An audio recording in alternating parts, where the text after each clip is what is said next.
There are so many parts of life that our union with Jesus affects and helps us with. One of those is how we think about the future. Because I'm united to Jesus, what is true of Jesus becomes true of me. So Paul can say we've died with Christ. Spiritually, we've already been raised with him. And so physically, because Jesus has been raised, our resurrection is inevitable. Somebody once used the analogy of being in a plane. Once you're on a plane, what is true of the plane becomes true of you. And so if the plane is taken off, you've taken off. If the plane's delayed, you're delayed. If the plane's landed, you've landed.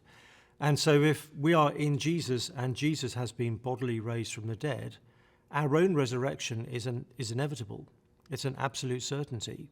And so to understand the certainty of my future in Jesus, I look back and look at what has happened to him, and knowing that what has happened to him will happen to those who are in him.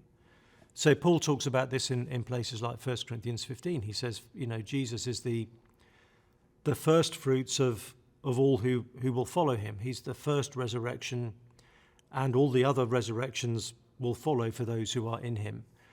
So it means there's a lot I don't know about my immediate future. I don't know what's going to happen in the world over the next few years, but I do know what is going to happen to my body and my soul long term, because I've seen what's happened to Jesus, and by his grace I'm united to him.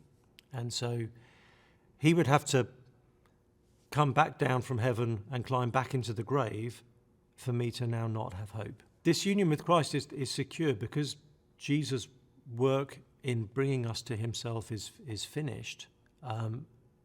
I can be sure this union is not something he's going to change his mind on. He's not going to fire me. He's not going to break up with me. He's not going to dump me.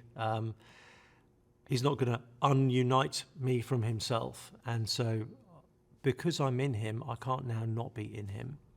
And being in him means what is true of him becomes true of me.